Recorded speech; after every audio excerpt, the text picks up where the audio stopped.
Assalamualaikum warahmatullahi wabarakatuh. Selamat pagi kepada Bapak Pembimbing Mata Kuliah Pancasila dan untuk teman-teman sekalian. Pada kesempatan kali ini, saya akan membawakan materi Pancasila dengan tema Pancasila sebagai Sistem Etika. Sebelumnya, kalian sudah pada tahu apa itu etika? Etika yang kita kenal adalah perilaku atau kepribadian atau juga moral. Nah, pastinya kalian bingung dan ingin tahu kenapa dalam Pancasila mempunyai sistem etika. Di sini saya akan memperkenalkan diri terlebih dahulu. Jadi, nama saya Geli Herlita. Saya adalah mahasiswi IKIP PGRI Pontianak.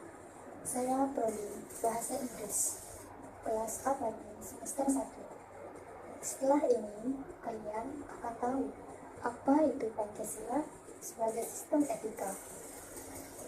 Selamat menyaksikan. Pendahuluan. Pancasila sebagai sistem etika dimaksudkan untuk mengembangkan dimensi moralitas dalam diri setiap individu, sehingga memiliki kemampuan menampilkan sikap spiritualitas dalam kehidupan bermasyarakat, berbangsa, dan bernegara. Mahasiswa sebagai peserta didik termasuk anggota masyarakat ilmiah akademik yang memerlukan sistem etika yang orisinal dan komprehensif agar dapat mewarnai setiap keputusan yang diambilnya dalam profesi ilmiah.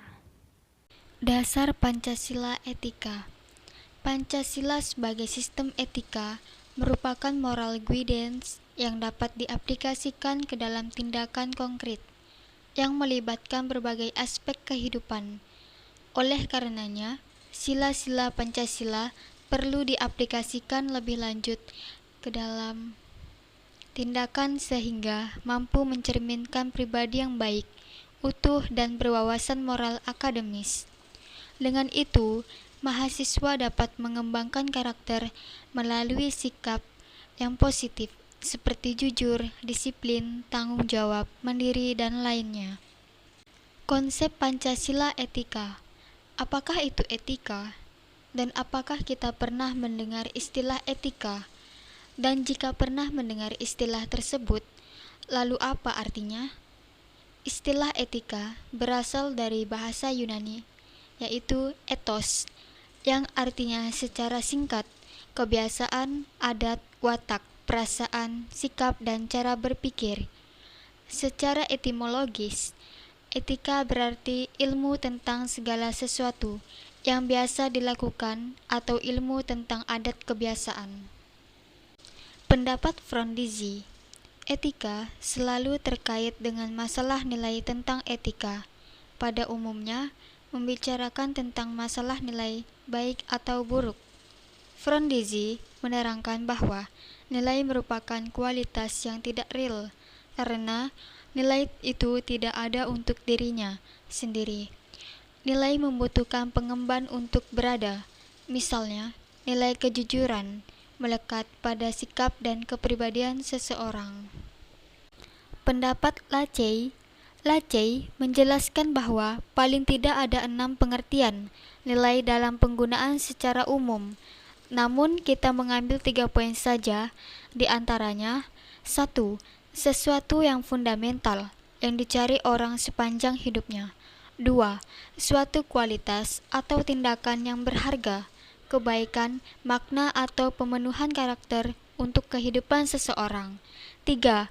Suatu kualitas atau tindakan sebagian membentuk identitas seseorang sebagai pengevaluasian diri, penginterpretasian diri, dan pembentukan diri. Perbedaan etika dan etiket yaitu dalam bahasa pergaulan seringkali mencampur adukan istilah etika dan etiket, padahal keduanya mengandung perbedaan makna yang hakiki. Etika berarti moral, sedangkan etiket lebih mengacu pada pengertian sopan santun adat istiadat. Jika dilihat dari asal-usul katanya, etika berasal dari kata ethos, sedangkan etiket berasal dari kata etiquette. keduanya memang mengatur perilaku manusia secara normatif, tapi etika lebih mengacu ke filsafat moral, yaitu kajian kritis tentang baik dan buruk. Terakhir adalah, sedangkan etika mengacu kepada cara yang tepat, yang diharapkan, serta ditentukan dalam suatu komunitas tertentu. Berikut ini adalah gambaran dari perilaku buruk dan baik. Gambar pertama yaitu dilarang mencontek. Gambar kedua yaitu membantu orang menyeberang. Mengenal jenis etika.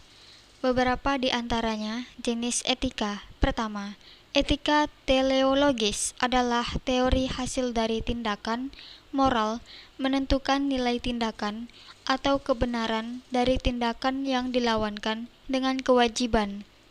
Kedua, hasil tindakan moral itu berbahaya atau jelek, maka tindakan tersebut dinilai secara moral sebagai tindakan yang tidak etis.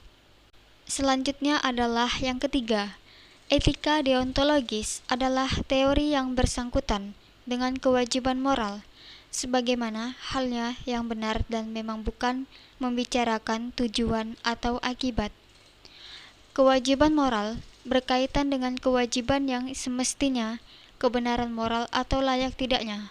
Kewajiban moral juga mengandung keharusan untuk melakukan tindakan. Rumusan etika Pancasila. Setelah kita mengetahui gambaran tentang etika dan aliran etika, selanjutnya perlu dirumuskan pengertian etika Pancasila dan aliran yang lebih sesuai dengan etika Pancasila. Etika Pancasila adalah cabang filsafat yang dijabarkan dari sila-sila Pancasila untuk mengatur perilaku kehidupan bermasyarakat, berbangsa, dan bernegara di Indonesia. Jadi, dalam etika Pancasila terkandung nilai ketuhanan, kemanusiaan, persatuan, kerakyatan, dan keadilan. Lalu, seperti apa kedekatan etika Pancasila itu?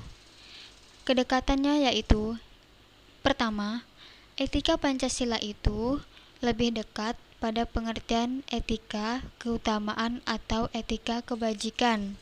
Meskipun corak keduanya lain, deontologis dan teleologis termuat juga di dalamnya. Namun, etika keutamaan lebih dominan karena etika Pancasila tercermin dalam 4 tabiat, yaitu kebijaksanaan, kesederhanaan, keteguhan, dan keadilan. Kemudian, alasan diperlukannya Pancasila sebagai sistem etika. Berikut ini 3 alasan singkat mengapa Pancasila sebagai sistem etika itu penting dalam proses kehidupan bernegara di Indonesia. Karena sebagai berikut. Pertama, korupsi akan semakin meningkat karena para penyelenggara negara tidak memiliki rambu-rambu normatif dalam menjalankan tugasnya.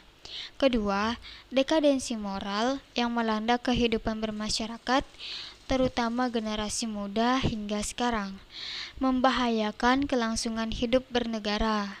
Ketiga, pelanggaran HAM dalam hidup bernegara di Indonesia ditandai dengan lemahnya penghargaan seseorang terhadap hak orang lain. Kasus-kasus pelanggaran seperti di berbagai media, seperti penganiayaan pembantu rumah tangga atau PRT, menelantarkan anak yatim oleh pihak yang seharusnya melindungi, kekerasan dalam rumah tangga atau KDRT, dan lain-lain. Pelanggaran HAM ini adalah hak asasi manusia. Ketika sudah menjelaskan semuanya, berikut adalah kesimpulan. Kesimpulannya adalah pengertian dan pentingnya Pancasila sebagai sistem etika. Pancasila sebagai sistem etika adalah cabang filsafat yang dijabarkan dari sila-sila Pancasila untuk mengatur perilaku kehidupan bermasyarakat, berbangsa, dan bernegara di Indonesia. Jadi, di dalam etika Pancasila terkandung nilai-nilai ketuhanan, kemanusiaan, persatuan, kerakyatan, dan keadilan. Kelima nilai tersebut membentuk perilaku manusia dalam semua aspek kehidupannya. Pentingnya Pancasila sebagai sistem etika bagi bangsa Indonesia ialah menjadi rambu normatif untuk mengatur perilaku kehidupan bermasyarakat, berbangsa, dan bernegara di Indonesia. Dengan demikian, pelanggaran dalam kehidupan bernegara seperti korupsi atau penyalahgunaan kekuasaan dan dapat dikurangi. Nah, itu tadi adalah kesimpulan dari Pancasila sebagai sistem dalam etika. Nah, yang terakhir adalah penutup. Secara etika, bagi seorang mahasiswa, guna pendidikan adalah menjaga perbuatan dan tingkah laku yang buruk.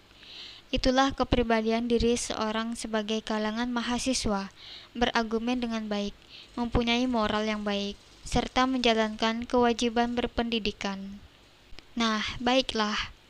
Itu saja yang dapat saya simpulkan secara pribadi mengenai sistem etika Pancasila. Mengapa saya memilih ini? Karena kita hidup di negara harus mempunyai etika. Etika itu tidak hanya di depan umum saja, tetapi juga di dalam bermasyarakat, lingkungan sekolah, lingkungan sekitar, dan tempat tinggal. Etika itu sangat penting, karena etika itu menunjukkan akhlak dan moral kita sebagai manusia. Terutama, kita sebagai mahasiswa pelajar harus mempunyai etika yang baik, harus mempunyai etika yang sesuai dengan nilai-nilai Pancasila yang tertanam.